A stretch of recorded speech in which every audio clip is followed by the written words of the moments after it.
اس کا ہاتھ تھامتے ہوئے پیکٹ اسے تھماتے ہوئے وہ صاف گوئی سے بولتا چلا گیا. انجانے جذبوں سے گندھی اس کی گھمبیر آواز اور ڈارک براؤن بولتی آنکھوں میں دلکش سا خمار زرگل کو گنگ کر گیا.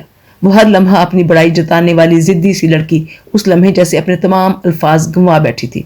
وہ بے یقینی سے میسم عباس کاظمی کو دیکھتی جا رہی تھی. اس کے سحر میں رچے الفاظ میں ڈوبتی جا رہی تھی. اب تم فوراً یہاں سے چلے جاؤ ورنہ میں غصے میں آ گئی. تو اس نے نہایت سختی سے اسے ڈانٹنا چاہا لیکن سمجھ میں نہ آیا کہ اسے دھمکی کیا دے. میسم تم دیکھو کوئی بھی بات ایک حد تک اچھی لگتی ہے, مذاق کی بھی. مذاق کر کون رہا ہے؟ میں سیریس ہوں تمہارے لیے. تیزی سے بات کاٹ کر اس نے زرگل کے بگڑتے تیوروں کا لطف لیا. شٹ اپ, یہ کیا بدتمیزی ہے؟ بدتمیزی نہیں, اسے محبت کہتے ہیں. اپنی طرف اشارہ کرتے ہوئے وہ اس کی سیاہ آنکھوں میں دیکھ کر دلکشی سے مسکرایا. پتہ نہیں وہ کیا کہنے آیا تھا اور اس کی آنکھوں سے جھانکتی اداسی اسے کیا کیا کہلوا گئی تھی. وہ تو بس اسے بہلانا چاہتا تھا لیکن شاید انجانے میں وہ اس کے دکھوں میں ایک اور اضافہ بن گیا تھا. شٹ اپ میسم, پڑھنے دو مجھے. اس نے اس قدر نرمی سے اسے ڈانٹا جیسے اس کی بات سنی ہی نہ ہو. میسم آہستگی سے کرسی کھینچ کر اس کے سامنے بیٹھ گیا اور چپ چاپ اس کے جھکے ہوئے سر کو دیکھنے لگا. کچھ مسئلہ ہے میسم؟ اس کی نظروں کے ارتقاء سے جھنجھلا کر اس نے سر اٹھایا لیکن اس کی طرف دیکھے بغیر اس نے پوچھا. ہاں تم, میسم نے مختصراً کہا. تم فوراً یہاں سے چلے جاؤ. اپنے نوٹس و کتابیں سمیٹتے ہوئے اس نے قطعی لہجے میں کہا تو وہ شرافت سے کھڑا ہو گیا. لیکن جانے سے پہلے میں تمہیں اتنا بتانا چاہتا ہوں کہ میں کل سے بھیا کا آفس جوائن کر رہا ہوں. آنکھوں میں ڈھیروں رنگ بھرے وہ اس کی الجھن دیکھ رہا تھا. تو تم میری وجہ سے گھر دیر سے آنا چھوڑ دو. یوں 4-5 بجے تک لائبریری میں بیٹھے رہنا. کسی خوش فہمی میں مت پڑو. میرے ٹیسٹ ہو رہے ہیں, اس وجہ سے میں لائبریری جاتی ہوں. اور مجھے تم سے کیا خوف ہو سکتا ہے بھلا؟ شاید جواب دہی کا خوف. لیکن تم پریشان مت ہو, مجھے کوئی جلدی نہیں. میں تمہاری کسی بات پر پریشان ہونے والی نہیں ہوں میسم عباس کاظمی. میری زندگی اور اس کے مقاصد بہت واضح ہیں میرے سامنے. تم نے جو کچھ کہا وہ تمہارا بچپنا تھا اور کچھ نہیں. انسان نے اگر ہمیشہ سکھ اور خوشیاں دیکھی ہوں تو اسے ہر نئی شے انجوائے کرنے کا شوق ہوتا ہے. لیکن تم نے ٹھیک کہا, تمہیں کوئی جلدی نہیں ہے. لیکن مجھے زندگی پر ایک لمحے کا بھی بھروسہ نہیں. مجھے ابھی بہت کچھ کرنا ہے اور میرے پاس نادانیوں کی قطعی گنجائش نہیں ہے. اور تمہارے حوالے سے مجھے کوئی کشمکش نہیں ہے. یہ بہت کلیئر ہے کہ تم مجھ سے 1 برس اور 3 ماہ چھوٹے ہو. تمہارے لیے دن, مہینے اور برس اہمیت رکھتے ہوں یا نہیں, میری زندگی انہی کے شمار میں گزری ہے میسم عباس. اس لیے زندگی کے ایک لمحے سے بھی انکاری ہونا میرے لیے ناممکن ہے. تم جب اس بات کو سمجھو گے ساری حقیقتیں تم پر کھل جائیں گی. دکھ سے گندھے لہجے میں ایک ایک لفظ ادا کرتی وہ میسم کے دل میں ہلچل مچا گئی تھی. میسم نے ایک اچھٹتی نظر میں اس کے چہرے پر لکھی غموں کی تحریر کو پڑھنا چاہا لیکن پروشا بھابھی ٹھیک کہتی تھی, وہ کسی گہرے راز کی طرح تھی. تم یہاں کیوں آئی حضر؟ میسم کے سوال پر ایک سہمی سی کیفیت اس کی گھنی پلکوں سے جھانکتی ساحر آنکھوں سے چھلکنے لگی. شاید اس کا خیال تھا اس کی باتیں سن کر میسم مایوس ہو کر چلا جائے گا, لیکن وہ یوں ہی اس پر نظریں جمائے عین سامنے براجمان تھا. میسم نے چند ثانیے اسے یوں ہی گھبرائے انداز میں ہونٹ کاٹتے دیکھا. پھر اس نے آہستگی سے ہاتھ بڑھا کر اس کے سامنے کھلی کتاب بند کر دی. اس کے استحقاق بھرے انداز پر زرگل نے چونک کر سر اٹھایا. ایک لمحے کے لیے اس نے اپنے سامنے بیٹھے اس ضدی سے لڑکے کو دیکھا اور پھر سے سر جھکا گئی. اتنی سی بات جاننے کے لیے تمہیں محبت کا ڈھونگ رچانے کی کیا ضرورت تھی میسم؟ کم سے کم میری نظروں میں میرا وقار تو قائم رہنے دیا ہوتا. زرگل سمجھتی کیا ہو تم خود کو؟ تم کچھ بھی بولتی رہو گی اور میں چپ چاپ برداشت کرتا رہوں گا تمہیں.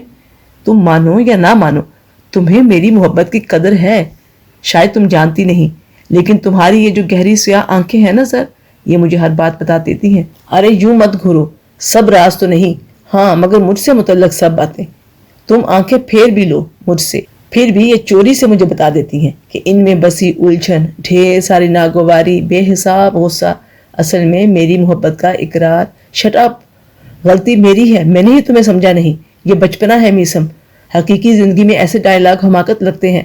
ہو سکتا ہے ہماری عمر کی لڑکیاں ایسی باتوں پر خوش ہوتی ہوں جن کے پاس بہت سی خوشیاں اور سکھ ہوں تمہاری طرح. And now you shut up sir. یہ عمر کا فرق صرف تمہارا ایک ڈرامہ ہے. اصل میں تم میری خوشیوں سے جلتی ہو. ہاں میں جلتی ہوں تم سے. صرف تم سے ہی نہیں, ہر خوش باش رہنے والے شخص سے نفرت ہے مجھے. میسم کا جملہ مکمل ہونے سے پہلے وہ چیخ کر بولی اور پھر چہرے کو ہاتھوں میں چھپاتے ہوئے وہ پھوٹ پھوٹ کر رو دی. ایک لمحے کے لیے تو میسم اس کے اس قدر شدید رد عمل پر دنگ ہی رہ گیا. وہ اس قدر پر اعتماد اور مکمل نظر آنے والی لڑکی در حقیقت کتنی شکستہ حال اور کمزور تھی. میسم چپ چاپ اپنی جگہ سے اٹھا اور جگ میں سے پانی کا گلاس بھرتے ہوئے وہ اس کی سسکیوں کو اپنی رگ رگ میں انگارے دہکتے محسوس کر رہا تھا. جانے اس پگلی سی لڑکی کو کیا غم ملے تھے کہ وہ بے بس ہو گئی تھی. یہ پانی پی لو زر اور مجھے معاف کر دو. میں چاہ کر بھی اپنے مزاج کی لاپرواہی سے چھٹکارا نہیں پا سکتا. میں تم سے تمہارا دکھ نہیں پوچھوں گا کیونکہ تم اس میں بھی میرا کوئی مفاد نکال لو گی اور پھر اپنی توہین میں تم کچھ کہو مجھے اچھا نہیں لگے گا. سنو، اسے بچپنا مت سمجھنا. میری یہ لاپرواہی، اپنے آپ سے یہ بے نیازی شاید ایک فرار ہے اپنے بہت سے دکھوں سے. دکھ اور میسم عباس کاظمی، تم یقیناً اس بات کو نہیں مانو گی لیکن اس میں کچھ جھوٹ نہیں. میں نے ایک محبت کو عبرت کا نشان بنے دیکھا ہے. میں اگر ہمیشہ ہنستا مسکراتا نظر آتا ہوں تو اس لیے کہ میں اپنی زندگی پر چھائے غم کے سائے کچھ لمحوں کے لیے ہی صحیح ہٹا دینا چاہتا ہوں. مجھ میں اتنی طاقت نہیں ہے زر کہ محبت کا ڈھونگ رچاؤں. میں نے ہر لمحہ اپنے گھر والوں کو محبت کے الاؤ میں دہکتے دیکھا ہے. محبت ہمارا انتظار نہیں کرتی. اسے چاہنے والے بہت ہوتے ہیں. محبت نہ کرو لیکن اس سے بے اعتبار بھی مت کرو. ایک بار اعتبار کر کے دیکھو تو صحیح، ہر نفرت اپنی موت آپ پر جائے گی. اس کے سامنے گلاس رکھتے وہ آہستگی سے بولتا چلا گیا تھا. آج تک اس نے کسی پر اپنے غم ظاہر نہیں کیے تھے لیکن جانے زرگل کے آنسوؤں میں کیسی طاقت تھی کہ اسے خود پر قابو نہیں رہا تھا اور اپنی بات مکمل کر کے وہ لمبے لمبے ڈگ بھرتا اپنے کمرے کی طرف چلایا تھا. لیکن اپنی پشت پر اس کی حیران نظروں کی گرمی میسم کی بے چینی میں اضافہ کر رہی تھی. وہ تکیے میں منہ چھپاتے ہوئے ناگواری سے پڑا تھا تو پلوشا بھابھی ہنستے ہوئے اس کے قریب بیٹھ گئی اور اس کے چہرے سے تکیہ ہٹایا تو اس نے برا سا منہ بنایا. پہلے تو مجھے شک تھا لیکن اب یقین ہو گیا ہے کہ دیور جی آپ پاگل ہو گئے ہیں. روشنا مار ڈالے گی تمہیں. اب تک 10 بار فون کر چکی ہے وہ تمہارے لیے. اوفو، لڑکے والے اس نے دیکھنے آ رہے ہیں، میں وہاں کیا کروں گا؟ اسے سمجھائیے جب شادی وادی ہوگی تو پل دو پل کو آ جاؤں گا. لیکن میسم اب تم مجھ سے پٹو گے. فوراً اٹھو اور تیار ہو جاؤ. میں سارا دن مما کے ساتھ شاپنگ سینٹرز میں دھکے کھاتی رہی ہوں اور اب مجھ میں تمہارے نخرے اٹھانے کی ہمت نہیں ہے. میں تیار ہونے جا رہی ہوں. 15 منٹ میں تم مجھے تیار ملو. زغم بھی لیٹ آئیں گے. ہمیں تمہارے ساتھ جانا ہے، مجھے اور زرگل کو. بھابھی نے آخر میں دھماکہ کیا تو وہ اچھل پڑا. او، پہلے کہنا چاہیے تھا نا. میرا خیال ہے 15 منٹ تو بہت زیادہ دیے ہیں آپ نے. وہ تیزی سے بولتا وارڈروب کی طرف بڑھا تو پلوشا بھابھی اس کی اس درجہ دیوانگی دیکھ کر سنجیدہ سی ہو گئی. ابھی چند لمحے پہلے وہ کتنا بزمردہ دکھائی دے رہا تھا اور ایک لمحے میں اس کی آمد کا سن کر کیسے وہ شانت دکھائی دینے لگا تھا. ایک بات کہوں میسم، یہ محبت کی حماقت کرنا ہی تھی تو کیا کوئی اور نہیں ملی تھی تمہیں؟ وہ کچھ اور طرح کی ہے. اچھا، تو وہ کچھ اور طرح کی ہے تو پیاری بھابھی آپ کا دیور بالکل ہی اور طرح کا ہے. اب آپ مجھے کوئی نصیحت مت کیجیے گا، میں پہلے ہی ڈسٹرب ہوں. اس کے لہجے میں عجیب سی خوشی اور مخصوص شوخی درائی تھی. کیوں ڈسٹرب ہو؟ فی الحال تو اس لیے کہ آپ جائیں تو میں تیار ہوں گا. بھئی ہماری روشنا کی منہ دکھائی ہے، جلدی کیجیے. بھابھی کے سوال کو مزاح کے رنگ میں رنگتے ہوئے وہ اس قدر فکر مندی سے بولا جیسے چند لمحے پہلے تک کوئی اور نخرے دکھا رہا تھا. پروشا بھابھی تنگی سے اسے گھورتی ہوئی چلی گئی. پتہ نہیں کیسی لگن تھی جو اسے دیوانہ بنا رہی تھی. ابھی چند لمحے پہلے تک وہ زرگل کے درست رویے پر خود سے بھی خفا تھا اور سرخوشی کے ایک ہی لمحے نے ساری کوفت اور بیزاری ختم کر دی تھی. ٹائی کی نوٹ لگاتے ہوئے آئینے میں اپنا عکس دیکھ کر اسے ہنسی آ گئی. چہرہ یوں خوشی سے دمک رہا تھا جیسے ہفتے اقلیم اس کے ہاتھ لگ گیا ہو. وہ صرف 5 منٹ میں تیار ہو کر کمرے سے نکلا. بھابھی پلیز، وہاں سب میری وجہ سے ٹینشن میں آ جائیں گے. زرگل کی بھابھی کے کمرے سے آتی جھنجھلاتی ہوئی آواز اسے ٹھٹکار گئی. وہ تمام گنگناہٹیں بھلائے خاموشی سے دروازے کے پاس رک گیا. میرے لیے یہی بہت ہے بھابھی کہ آپ، روشنا، زیغم بھائی مجھے اہمیت دینے لگے ہیں. میں یہ اہمیت کھونا نہیں چاہتی تو مناسب و نامناسب تم مجھے کو طے کرنے دو اور بالکل چپ چاپ بیٹھی رہو. مسم کی طرح تم بھی صرف نخرے کر رہی ہو اور کچھ نہیں. تم ہمارے ساتھ چل رہی ہو، یہی فائنل ہے اور اب اس پر کوئی بحث نہیں ہوگی. بھابھی فیصلہ کن انداز میں کہتی ڈریسنگ روم کی طرف بڑھ گئیں تو میسم آہستگی سے کمرے میں چلا آیا. وہ بیڈ پر سر جھکائے دونوں ہاتھوں کو ایک دوسرے میں پھنسائے مضطرب سی بیٹھی تھی. پتہ نہیں وہ اس وقت اتنی کنفیوز کیوں ہو رہی تھی. میسم نے گلا کھنکھار کر اسے اپنی موجودگی کا احساس دلایا تو اس نے یوں لرز کر اوپر دیکھا جیسے اس کے سر پر بم پھٹا ہو. میسم، تم کہاں تھے؟ وہ حواس قابو میں کرتے ہوئے فکر مندی سے بولی. لیکن میسم تو یک ٹک اسے دیکھے جا رہا تھا۔ میسم، وہ خاصی ناگواری سے اسے اپنی طرف یک ٹک دیکھتے پا کر بولی تھی، لیکن میسم تو جیسے کسی طلسم کے زیر اثر تھا۔ اس نے زرگل کی آنکھوں میں خفگی کے سائے گہرے ہوتے دیکھے تو چونک سا گیا، اور اسی لمحے زرگل نے باہر کی طرف قدم بڑھائے تو وہ بے بس سا اس کا رستہ روک گیا۔ پلیز زر، آج میرے سامنے رہو۔ اس کی گمبھیر لہجے سے محبت کی بے بسی عیاں تھی، لیکن وہ سنگ دل لڑکی جیسے ہر جذبے سے خار کھاتی تھی۔ اس نے سر اٹھا کر براہ راست میسم کی طرف دیکھا تو ایک لمحے کے لیے میسم کو لگا وہ اس ساحر آنکھوں میں ڈوب سا گیا تھا۔ میسم، میں تمہارا اعتبار کرنا چاہتی ہوں، دھیمے لہجے میں اس نے جیسے دھماکہ کر ڈالا تھا۔ وہ اس سے کسی ڈانٹ کی توقع کر رہا تھا، لیکن کتنا غیر یقینی سا تھا یہ سننا کہ وہ اعتبار چاہتی تھی۔ بس آج کے بعد کبھی ان آنکھوں میں آنسو نہ دیکھو، ان میں صرف غصہ اور جھنجھلاہٹ سجتی ہے۔ جاؤ، تم ہمارے ساتھ نہیں جا رہی ہو۔ آنکھوں میں جمع ہوتے آنسو بنا کہے میسم کو سب کچھ بتا گئے تھے۔ وہ اس وقت اسے اپنے سامنے دیکھنا چاہتا تھا، لیکن ان آنکھوں میں مچلتی خواہش اسے بے بس کر گئی تھی۔ چند لمحے وہ دنگ سی اسے دیکھے گئی، شاید اس کے اس قدر درست اندازے پر حیران تھی۔ حیران مت ہو، میں نے اندر آتے ہوئے تمہاری باتیں سن لی تھی۔ اب چلی بھی جاؤ، ورنہ میں اپنے وعدے سے مکر بھی سکتا ہوں۔ اس کی حیرانی کو ختم کرنے کے لیے وہ شرارت سے بولا، لیکن زرگل کے ہونٹوں پر بکھرنے والی مسکراہٹ اس قدر دلکش تھی کہ میسم مخمور سا ہو گیا۔ سنو زر، میں نے ابھی کچھ اور بھی سنا تھا۔ تم نے کہا کہ بھیا، بھابھی اور روشنا تمہیں اہمیت دیتے ہیں اور تم اس اہمیت کو کھونا نہیں چاہتی، تو کوئی ایسا بھی تو ہے جو تمہیں محبت دینا چاہتا ہے۔ سنو، اسے بھی مت کھونا، ورنہ وہ تمہارے بنا جی نہیں پائے گا۔ ایک سادہ سا فکرے کو اس نے حرف حرف اپنے دھڑکتے جذبوں سے پرو دیا تھا۔ اس کے ذرا سے التفات نے جیسے میسم کو دیوانہ کر دیا تھا۔ اس نے صرف ایک لمحے کے لیے میسم کی ڈارک براؤن آنکھوں سے چھلکتی دیوانگی کو دیکھا، اور اگلے ہی لمحے وہ کھٹ کھٹ کرتی باہر نکل گئی۔ اور یہ ایک لمحہ اتنا مختصر تھا کہ میسم دیکھ بھی نہ سکا کہ اس بے ساختہ سی اظہار نے اس کی گندمی رنگت میں گلابیاں گھول دی تھی، یا ان آنکھوں میں غصہ اتر آیا تھا۔ ارے تم اتنی جلدی تیار ہو گئے؟ او گاڈ میسم، تم وہی ہو نا جس کو کہیں جانا ہوتا تھا تو 1-1.5 گھنٹے سے پہلے تیار نہیں ہوتا تھا؟ بھابھی کی آواز پر وہ گہری سانس لیتا ہوا پلٹا۔ ریڈ اینڈ بلیک ساڑی میں وہ تمام کیل کانٹوں سے لیس پوری طرح تیار تھی۔ نہیں، وہ میسم عباس کاظمی اب آپ کو نہیں ملے گا۔ حیران تو مجھے ہونا چاہیے کہ آپ نے اتنے سے وقت میں یہ ساری لیپا پوچی کر کیسے لی۔ پروشا بھابھی کانوں میں جھمکے ڈالتے ہوئے اپنے نفاست سے کیے گئے میک اپ کی توہین پر تب ہی تو گئی۔ اسی لیے تو اچھا بدلہ لیا ہے تمہاری ساری بےہودگیوں کا اللہ میاں نے۔ تمہاری محترمہ کو لپسٹک پکڑنے تک نہیں آتی۔ ہائے، زرگل کہاں گئی؟ پروشا بھابھی کو تانے دینے کے بعد خیال آیا کہ وہ زرگل کو کہیں چھوڑ گئی تھی اور اس کی موجودگی میں انہیں ایسی کوئی بات نہیں کرنی چاہیے، اور اسے لپسٹک پکڑنے کی ضرورت بھی کیا ہے؟ شاید وہ میری ساری بےہودگیوں کے انعام میں ہی اللہ نے اسے اتنا مکمل بنایا ہے۔ ویسے آپ پریشان نہ ہوں، وہ یہاں نہیں ہے، میں نے اسے بھیجا ہے، وہ ہمارے ساتھ نہیں جائے گی۔ آج روشنا کو لڑکے والے دیکھنے آ رہے ہیں، اس کو دیکھ کر زوفی بھوپو اپسٹ ہو جائیں گے۔ ہماری کوئی خوشی تو پہلے بھی کبھی مکمل نہیں ہوتی، تو پھر کیوں ہم سب کا دل مزید دکھائیں؟ میں جانتا ہوں آپ چاہتی ہیں کہ ہماری فیملی میں اس کی جگہ بن جائے، لیکن ابھی نہیں۔ جب وقت آئے گا تو سب اس کی اہمیت کو مانیں گے۔ میرا خیال ہے اب ہمیں چلنا چاہیے، ورنہ وہ آپ کی خوفناک بہن۔ سٹاپ اٹ میسم، روشنا کے خلاف ایک لفظ نہ کہنا۔ بھابھی نے بگڑ کر اسے ٹوک دیا تو وہ ہنسنے لگا بھابھی کی اس اقربا پروری پر۔ یہ بے وقوف ملا کہاں سے تمہیں؟ میسم، مار ڈالوں گی تمہیں اگر تم نے ارسل کے متعلق ایک لفظ بھی غلط کہا۔ اس کی توقع کے عین مطابق روشنا بھڑک گئی تھی۔ اوہو، اب ہم غیر ہو گئے کہ ان ارسل صاحب کی خاطر تم ڈانٹو گی۔ میسم، تم بے حد بےہودہ ہو۔ روشنا نے ناگواری سے سلیقے سے سر پر اوڑھے دوپٹے کو نوچنے والے انداز میں سر سے اتارتے ہوئے اسے گھورا۔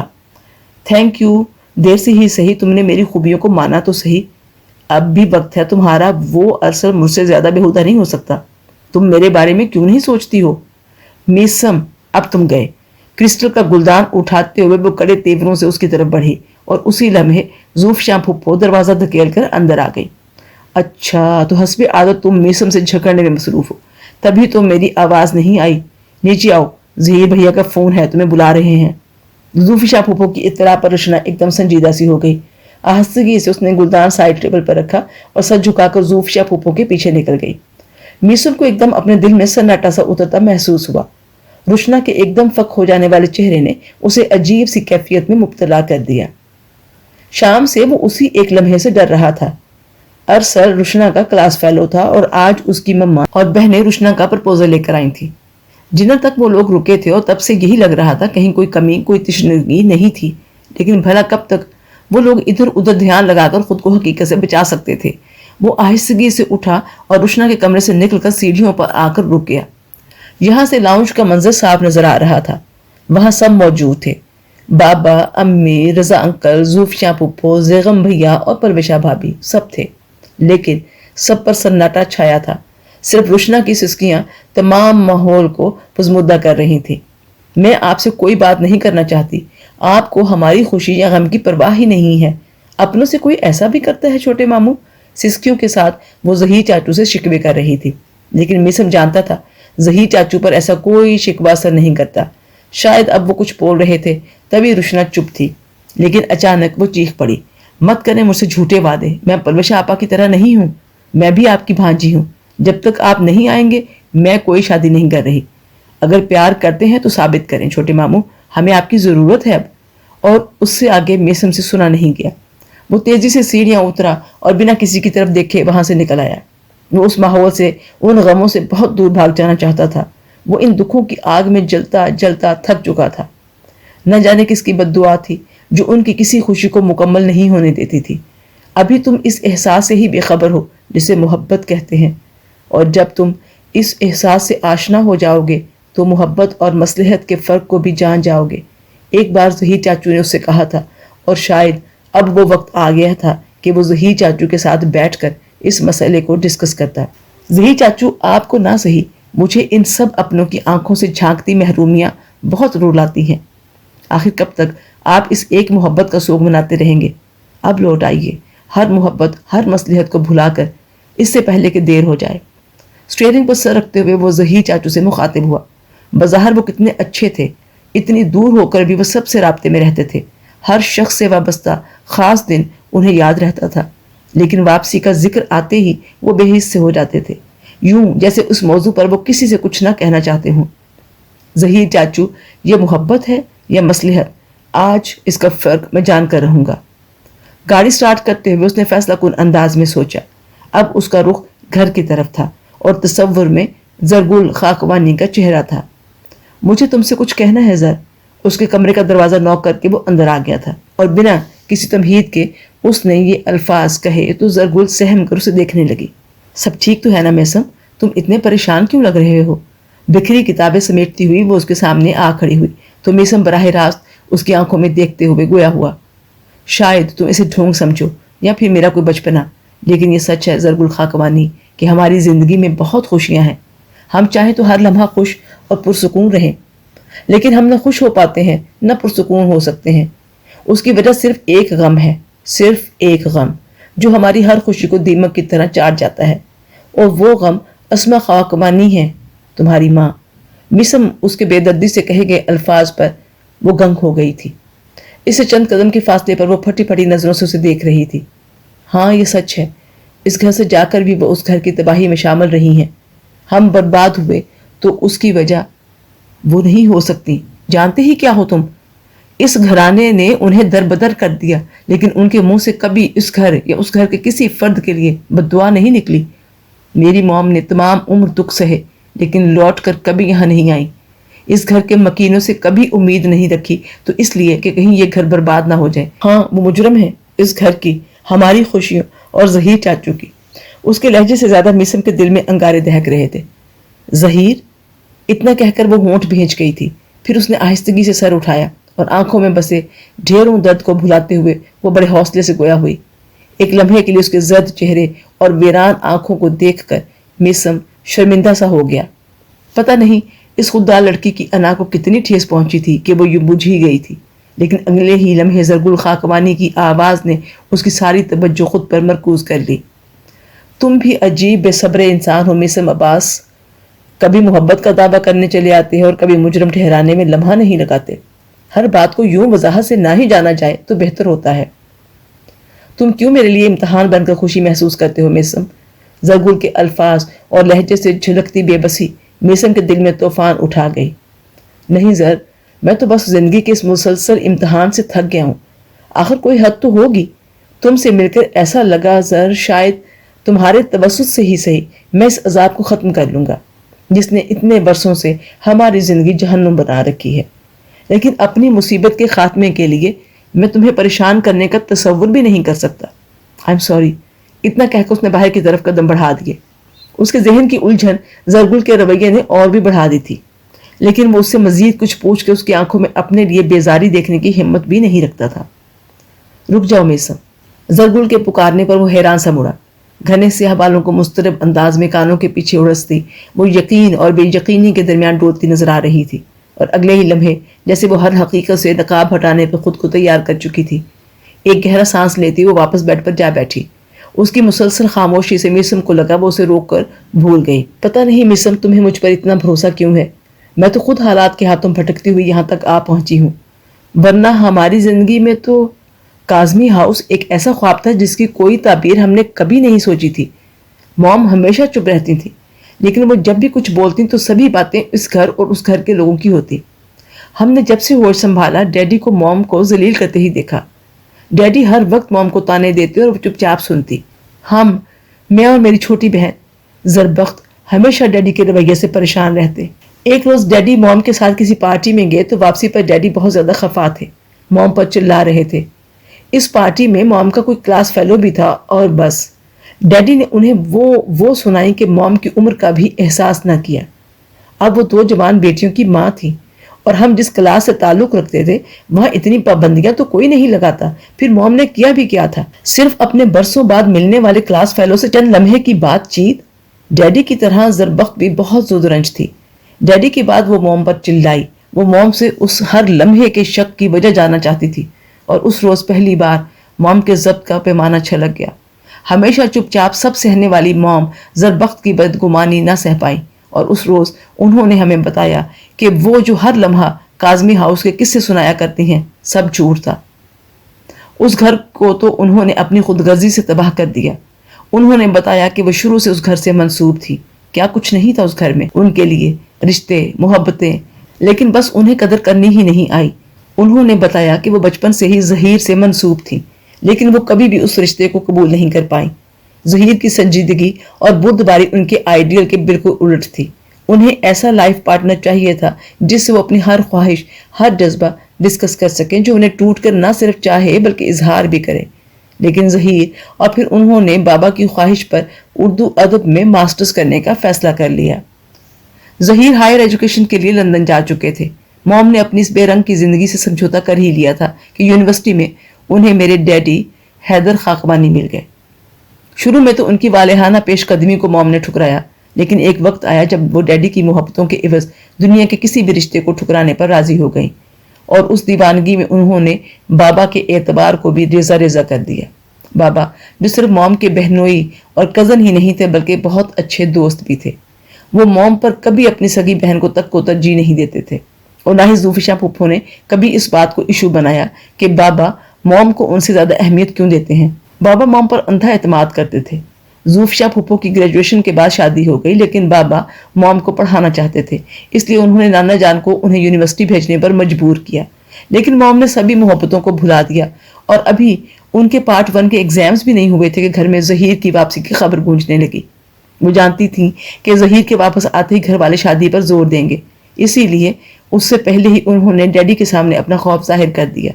ڈیڈی نے انہیں مشورہ دیا کہ وہ اس سلسلے میں بابا سے بات کریں، اور شاید وہی لمحہ موم کی زندگی میں بربادی کا آغاز تھا جب انہوں نے ڈیڈی کے کہنے پر بابا سے صاف کہہ دیا کہ وہ ظہیر سے شادی نہیں کر سکتی بلکہ وہ اپنے کلاس فیلو حیدر خاقوانی سے شادی کرنا چاہتی ہیں.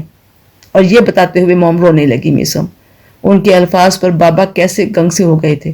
ان کا بھروسہ بہت بری طرح ٹوٹا تھا، اور تب کافی دیر بعد وہ بولے تھے، ٹھیک ہے وہی ہوگا جو تم چاہو گی، لیکن اس کے بعد بھول کر بھی اس گھر میں نہ آنا.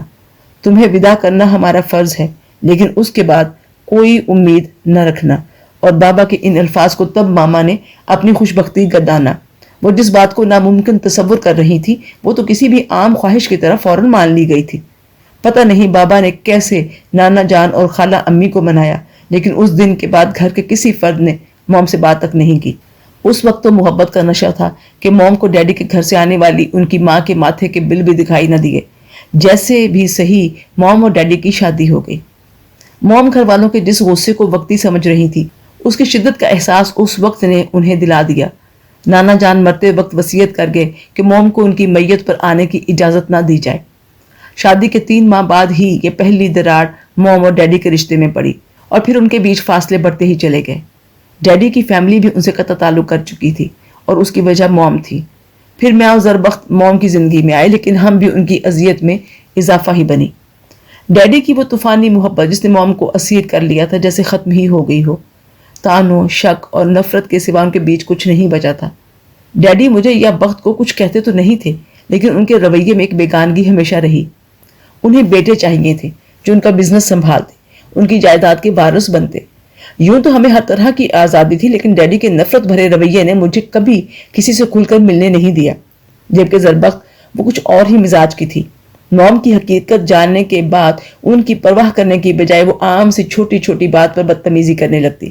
اس کے ہاتھ تو جیسے موم کی کمزوری آ گئی، اور موم اس کی ہر بدتمیزی پر تلخی سے مسکرا کر کہتی، میری غلطیوں کی سزا ہے۔ یہ گھر بھر کی لاڈلی ہونے کا جو فائدہ میں نے اٹھایا، اب اس کی قیمت تو چکانا ہوگی نا۔ اور پھر ڈیڈی کے بڑے بھائی افتخار خاکوانی ایک نیا امتحان بن کر ہماری زندگی میں آ گئے۔ ہم نے تو کبھی کسی خاندانی رشتے کو جانا ہی نہیں تھا، سوائے اس کے کہ کوئٹہ میں ڈیڈی کا آبائی گھر ہے۔ ہمیں کچھ پتہ نہیں تھا۔ افتخار انکل کے روز روز چلے آنے پر ہمارے گھر کی ٹینشن میں اضافہ ہوتا گیا۔ اکثر ڈیڈی غضبناک موڈ میں آتے جاتے دکھائی دیتے۔ میں نہیں جانتی تھی گھر میں کیا چل رہا ہے، اور جب جانا تو میرے پاس اپنے بچاؤ کا کوئی راستہ نہیں بچا تھا۔ اس روز ایک طویل عرصے بعد ڈیڈی ڈنر پر ہمارے ساتھ تھے۔ کھانا کھاتے ہوئے میں نوٹ کر رہی تھی کہ موم ڈسٹرب ہے، لیکن میرے کچھ بولنے سے پہلے ڈیڈی نے انہیں مخاطب کرتے ہوئے کہا، بہت بحث ہو چکی اسما اس موضوع پر۔ یہ تو ان کی مہربانی ہے جو وہ اتنے برسوں بعد مجھے پھر سے خاندان میں شامل کر رہے ہیں، اور تم اپنی حیثیت تو جانتی ہو نا، اپنی پسند سے شادی کرنے والی عورت کبھی عزت نہیں پا سکتی، اور تم تو خیر یہ جان لو تمہاری بیٹیوں کو کہیں ایسا مقام نہیں مل سکتا جو افتخار لالا دے رہے ہیں۔ صبح وہ لوگ پہنچ رہے ہیں اور 1-2 روز میں نکاح ہو جائے گا۔ کس کا نکاح ہو رہا ہے ڈیڈی؟ زربخت نے جس سے پوچھا۔ ارے تمہیں موم نے نہیں بتایا؟ میں افتخار لالا کے بیٹے شہباز سے زرگل کا نکاح کر رہا ہوں، گل وہاں خوش رہے گی۔ ڈیڈی بے تاثر سے انداز میں فیصلہ سنا کر چلے گئے، اور میں تو جیسے اندر ہی اندر مر سی گئی۔ نہ میں سر اٹھا سکی اور نہ کچھ بول سکی۔ تبھی زربخت بولی، میری مانو گل، تم یہاں سے بھاگ جاؤ، یہی بہتر ہے ہمارے لیے، ورنہ ہماری ماں کی غلطیاں ہماری بربادی کی وجہ بنتی رہیں گی۔ وہ چلی گئی اور موم بہت روئیں، لیکن ان کے آنسو نہ ڈیڈی کا دل پگھلا سکے اور نہ میری تقدیر بدل سکے۔ ڈیڈی کو برسوں بعد خاندان میں شامل ہونے کا موقع مل رہا تھا، اور وہ یہ موقع گنوانا نہیں چاہتے تھے۔ افتخار انکل کی فیملی ہماری توقع سے بھی بڑھ کر ایک غمبار اور جاہل تھی، لیکن شاید میرا مقام یہی تھا، اسی لیے میرا نکاح شہباز سے ہو گیا۔ اور اتنا کہہ کر وہ رک گئی، لیکن مسم گنگ سا اسے خالی نظروں سے دیکھے گیا۔ زرگل کا انکشاف اسے بالکل ہی تہی دامن کر گیا۔ اسے اس لمحے پر افسوس ہونے لگا جب اس نے زرگل کو کھوجنے کا فیصلہ کیا تھا۔ اسے بالکل خاموش دیکھ کر زرگل پھر سے گویا ہوئی۔ شہباز کے پاس اپنے باپ کی جائیداد کے سوا کوئی خوبی نہیں تھی۔ نکاح کے بعد اس نے ڈیڈی سے کہہ کر میرا کالج چھڑوا دیا، اور زربخت میری بے وقوفیوں پر چلاتی رہی، لیکن میں کیا کرتی؟ ڈیڈی کے رویے نے مجھے بالکل ہی بدل دیا تھا۔ مجھے اس بات سے کوئی دکھ ہی نہیں ہوتا تھا کہ شہباز نے میرا کیریئر برباد کر دیا ہے۔ اسے میری سنجیدگی سے چڑ ہوتی۔ 1-2 ماہ میں وہ جب بھی اپنی ماں بہنوں کے ساتھ آتا مجھ پر اتنے طنز کرتا کہ موم ہر بار ڈیڈی سے منت کرنے لگتی کہ وہ شہباز سے یہ تعلق ختم کر دیں، لیکن تقدیر کا لکھا کبھی نہیں ٹلتا۔ نکاح کو 1 سال ہو گیا، لیکن ان لوگوں کی طرف سے رخصتی کی کوئی بات نہ ہوئی، تو ڈیڈی نے خود افتخار انکل سے بات کی، اور وہ تو جیسے اسی انتظار میں تھے۔ انہوں نے ڈیڈی سے کہا کہ رخصتی کے لیے وہ اپنی آدھی جائیداد شہباز کے نام کر دیں۔ ان لوگوں نے ڈیڈی پر جانے کیسا جادو کیا تھا کہ ہمیشہ نفع و نقصان کا حساب رکھنے والے ڈیڈی ان کا یہ مطالبہ مان گئے۔ شاید شہباز کو خود سے جوڑ کر وہ اپنے بیٹی کی تشنگی مٹانا چاہتے تھے۔ یہ طے ہوا کہ شادی کے بعد شہباز مستقل کراچی شفٹ ہو جائے گا اور ڈیڈی کا بزنس سنبھالے گا۔ شادی کی تیاریاں ہونے لگی۔ موم جانتی تھی شادی کے بعد بھی مجھے ان کے ساتھ ہی رہنا تھا، لیکن وہ جانے کیا کچھ خرید رہی تھی۔ لیکن زربخت کسی چیز میں دلچسپی نہیں لے رہی تھی۔ اس روز مہندی تھی کہ ہمیں خبر ملی شہباز کا ایکسیڈنٹ ہو گیا۔ ڈیڈی نے فوراً کوئٹہ کے لیے فلائٹ میں سیٹس بک کروائیں۔ میں اور موم بھی ان کے ساتھ تھے، لیکن ہمارے پہنچنے سے پہلے ہی وہ مر چکا تھا۔ جب اس کا ایکسیڈنٹ ہوا وہ نشے میں دھت تھا، لیکن سب نے اس کی وجہ میری نحوست کو ٹھہرایا۔ میں پہلی دفعہ اپنے ددیال گئی تھی، لیکن وہاں میرے ساتھ بہت برا سلوک کیا گیا۔ میرے دادا دادی میرے سامنے میری بربادی کی دعائیں مانگتے رہے۔ وہ 5 دن میں کبھی نہیں بھلا سکتی، اور چھٹے دن جب ہم واپس آئے تو ایک نئی قیامت ہماری منتظر تھی۔ بخت گھر چھوڑ کر چلی گئی تھی۔ بس میرے نام اس نے ایک خط چھوڑا جس میں اس نے مجھے ایک بار پھر گھر سے بھاگ جانے کی تلقین کی تھی۔ اس نے لکھا، وہ موم کے جھکے سر کو دیکھ کر بھی محبت سے متنفر نہیں ہوئی، وہ اپنے حصے کی خوشیاں ڈھونڈنے چلی گئی۔ ہم دونوں کو اور بھی معطوب ٹھہرا گئی۔ ڈیڈی نے اس روز پہلی بار موم کو بری طرح پیٹا۔ میں نے چھڑانا چاہا تو مجھے بھی، اور اس سے آگے اس سے ایک لفظ بھی نہیں بولا گیا۔ چہرے کو ہاتھوں میں چھپاتے ہوئے وہ پھوٹ پھوٹ کر رو دی، اور میسم میں تو جیسے حوصلہ ہی نہیں تھا کہ اس کی تسلی کے لیے ایک لفظ بھی کہے۔ بظاہر وہ کتنی پرسکون نظر آتی تھی، لیکن اس کے دل میں کیسے طوفان چھپے تھے۔ بھلا اس وقت کون سا لفظ تھا جو اس کے غم کی شدت کو کم کر سکتا؟ میسم نے آہستگی سے ہاتھ بڑھا کر اس کے دونوں ہاتھوں کو اپنی مضبوط پناہ میں لے لیا۔ اور کوئی وقت ہوتا تو میسم کی اس جرت پر شاید اسے جھاڑ کر رکھ دیتی، لیکن اس لمحے وہ اتنی زود رنج ہو رہی تھی کہ کچھ کہنے کی بجائے میسم کے ہاتھوں پر سر رکھے روئی چلی گئی۔ پتہ نہیں کب کے ٹھہرے آنسو تھے جو اس محبت بھرے لمس سے بہتے چلے آ رہے تھے۔ میسم کے ہاتھوں پر اس کے آنسو انگاروں کی طرح دہک رہے تھے، لیکن وہ چاہ کر بھی اسے چپ نہیں کرا سکا۔ میں موم کے دکھ کم کرنا چاہتی تھی میسم۔ غم کا سمندر اس لمحے طغیانی پر تھا۔ تبھی وہ چند لمحوں بعد آنسوؤں میں گھلے لہجے میں بولنے لگی۔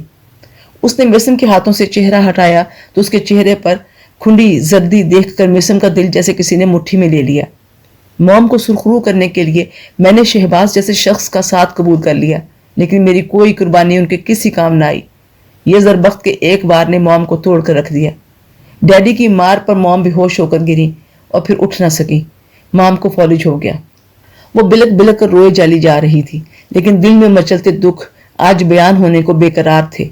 موم کو ہاسپٹل میں 7 دن ہو گئے، لیکن ڈیڈی نے ان کی خبر تک نہیں لی، اور جب وہ آئے تو ان کے ساتھ افتخار انکل تھے۔ ڈیڈی خاموش تھے، لیکن ان کے چہرے پر صاف لکھا تھا کہ میری تقدیر کا فیصلہ پھر ہو چکا ہے۔ افتخار انکل موم کو دیکھ کر طنز سے بولے، دیکھ لیا تم نے اپنے گناہوں کا انجام؟ آخر یہی ہوتا ہے تم جیسی عورتوں کے ساتھ۔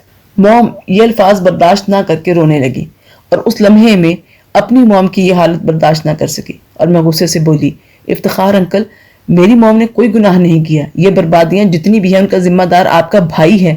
ہاں ڈیڈی، آپ نے محبت تو کی، لیکن اس پر بھروسہ نہ کر سکے، اسی لیے کسی کے پاس کچھ نہیں بچا۔ ڈیڈی میرے بولنے پر جیسے سن سے ہو گئے، لیکن اس سے پہلے کہ وہ کچھ شرمندہ ہوتے، افتخار انکل پھر بول پڑے، واہ، تو تیری بھی زبان نکل آئی، یا اپنی ماں اور بہن کی طرح تو نے بھی کوئی بے وقوف ڈھونڈ لیا ہے۔ میرا ایک بیٹا تو کھا گئی ہے، لیکن پھر بھی مجھے اپنے بھائی کے دکھوں کا احساس ہے۔ کل ہی تیرا نکاح شاہد کے ساتھ کر کے تیرے تو پر کاٹتا ہوں میں۔ وہ کہہ کر چلے گئے۔ ڈیڈی بھی چپ چاپ ان کے ساتھ تھے۔ پتہ نہیں اس بار انہوں نے ڈیڈی کو کیسے بلیک میل کیا تھا۔ وہ تو دولت کی خاطر اپنے چند دن پہلے مرنے والے بیٹے کو بھی بھول گئے تھے۔ شاہد ان کا چھوٹا بیٹا ہے، اور مجھ سے 7-8 سال تو چھوٹا ہی ہوگا۔ میں نے بے بسی سے موم کی طرف دیکھا تو میری جان ہی نکل گئی۔ ان کی آنکھیں سرخ ہو رہی تھیں اور بری طرح تڑپ رہی تھیں۔ میں ڈاکٹر کو بلا لائی۔ ڈاکٹر نے انہیں انجیکشن دیا تو انہیں سکون آیا۔ وہ سو چکی تھی اور میں ان کے پاس بیٹھی انہیں دیکھ رہی تھی۔ ان کی کچھ دیر پہلے کی طرف مجھے ایک ناممکن فیصلے پر اکسا رہی تھی، لیکن جوں جوں وقت گزر رہا تھا میں اپنے بارے میں سوچنے لگی تھی۔ زربخت ہمیشہ مجھ سے کہتی تھی کہ تم بہت بزدل ہو، اپنے بارے میں کوئی بھی فیصلہ تم خود نہیں کر سکتی، ہمیشہ موم کی طرف دیکھنے لگتی ہو۔ اور دیکھا تو اس روز بھی میں نے موم کی طرف ہی، لیکن فیصلہ خود کیا۔ یہ سچ ہے، میں بزدل ہوں، لیکن تمام عمر کی ذلت سے بچنے کے لیے میرے پاس یہی چند لمحے تھے۔ وہ 5 دن بار بار میری نگاہوں کے سامنے گھومتے تھے۔ جب میں کوئٹہ میں تھی تب میرے ساتھ صرف موم کی غلطیاں تھیں، تو ان لوگوں نے میرا جینا دو بھر کر دیا تھا، اور اب تو زربخت کا حوالہ بھی میرے ساتھ جڑ گیا تھا۔ موم کو وہیں سوتے چھوڑ کر میں گھر گئی، اپنا سامان پیک کیا اور موم کی ڈائری سے کاظمی ہاؤس کا ایڈریس نوٹ کر لیا اور ایئرپورٹ آ گئی۔ پتہ نہیں کیوں یہ فیصلہ کیا تھا میں نے، لیکن موم کے بعد اگر میں نے کسی پر بھروسہ کرنے کا سوچا تھا تو وہ بابا تھے۔ میں نے گھر چھوڑا ضرور تھا، لیکن وہاں سے بھاگی نہیں۔ ایئرپورٹ سے میں نے ڈیڈی کو فون کیا اور ان سے کہا، ڈیڈی، وقت کے بعد میں بھی آپ کو چھوڑے جا رہی ہوں۔ پتہ نہیں وہ غلط تھی یا صحیح، لیکن افتخار انکل کی اور ساری دنیا کی باتوں سے ہٹ کر ایک بار ضرور سوچئے گا کہ کیا واقعی آپ کی بیوی اور بیٹیاں اتنی خراب تھیں کہ انہیں ساری عمر صرف دکھ ہی ملتے۔ اور ہاں، مجھے کوئی بیوقوف نہیں ملا. میں ایک تجربے کے بعد دوبارہ یہ غلطی نہیں کر سکتی. میرے لیے شہباز خاکوانی ہی بہت تھا. مرد محبت کا کتنا بھیانک انجام کرتا ہے یہ میں آپ کی صورت میں دیکھ چکی ہوں، لیکن موم کو ساتھ نہیں لے جا سکتی کیونکہ میں جہاں جا رہی ہوں موم نے وہ جگہ آپ کے بھروسے پر بہت پہلے اپنے لیے حرام کر لی تھی. کاظمی ہاؤس جا رہی ہوں میں، اور میرے پیچھے آنے کی غلطی مت کیجیے گا کہ اب تک میں نے جو برداشت کیا وہ موم کے لیے تھا، لیکن اب میں اپنے لیے جینے جا رہی ہوں. اور پھر میں یہاں آ گئی، لیکن موم کی غلطیاں یہاں بھی میرے ساتھ تھیں. یہاں آ کر میں نے جان لیا کہ مجھے تمام عمر موم کی زندگی ہی جینا پڑے گی. میں موم کی غلطیاں سدھارنا چاہتی ہوں، وہاں نہ صحیح یہاں. میں اپنی موم کو سرخرو کرنا چاہتی ہوں کہ یہ لوگ تو موم کے اپنے ہیں. ضروری نہیں کہ اپنی پسند سے شادی کرنے والی عورت ہر مقام پر بے عزت رہے.